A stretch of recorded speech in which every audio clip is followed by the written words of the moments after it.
Саламатсыңар окуучулар.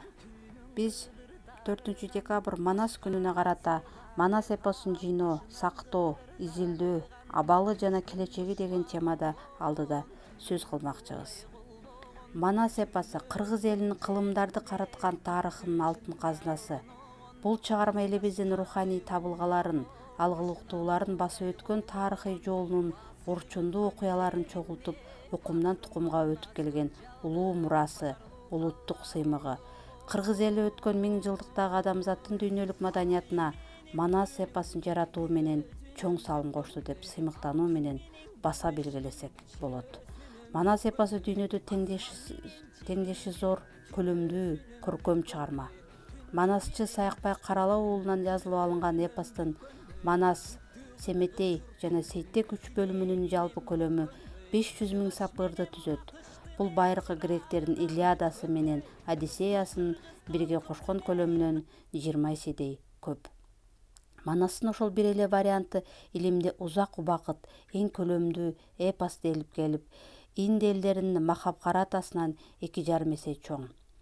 Дүйнөгө белгилүү Чокон Валиханов, Радлов өңдүү окумуштуулар 19-кылымда эле Манас эпосу аны жараткан кыргыз элинин тарыхын, философиясын, этнографиясын, тилин, көркөм өнөрүн, психологиясын, географиясын жана медицинасын, жалпы эле рухий жана социалдык турмушунун ар кыл жактарын изилдеп үйрөнүүдөгү өзгөчө бай жана баалуу булак экендигин баса белгилеп айтып кетишкен. Манас эпосун сактоо, изилдөө жана кеңири жайылтуу боюнча 1994 жылы Бириккен Улуттар уюмунун башкы ассамблеясы тарабынан 1995 жылы Манас эпосунун 1000 жылдыгынын жылы деп жарыяланган. 2003 жылы ЮНЕСКОнун дүйнөлүк маданий мурастар комитети Кыргыз Республикасынын атынан номинацияланган.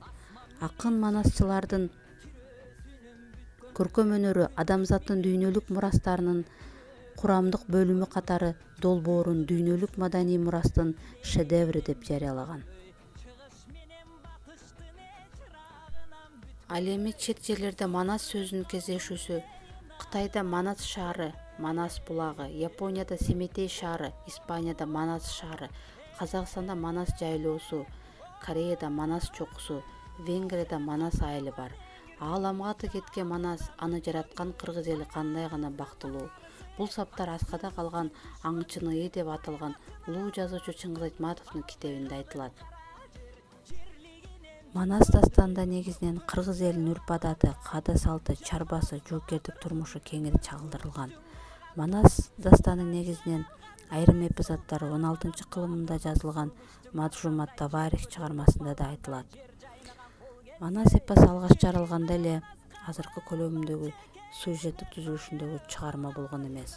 Ал кийинки муундагы айтуучулардын, манасчылардын айткандарынан улам толукталып, кеңейтилип, байытылып отуруп, бүгүнкү күндөгү чоң сюжеттүү, көлөмдүү эпопеяга айланган. Ал эми Манас эпосунун архивде сакталышы, бул эпоста негизинен манасчылардын оозунан алынган сөздөр өзгөртүлбөстөн жазылып алынган. Манастын 7 осуятын биз билебиз балдар. Манастын 7 осуяты бул биздин кыргыздардын идеологиясы болуп эсептелинет. Ар бир кыргыз атуулу, ар бир кыргызмын деген жаран Манастын 7 осуятын идеологиябыз катары туу тутуп жашашыбыз керек. Ушул менен сабагыбыз аягына чыкты. Көңүл бурганыңыздар үчүн чоң рахмат. Саламатта калгыла.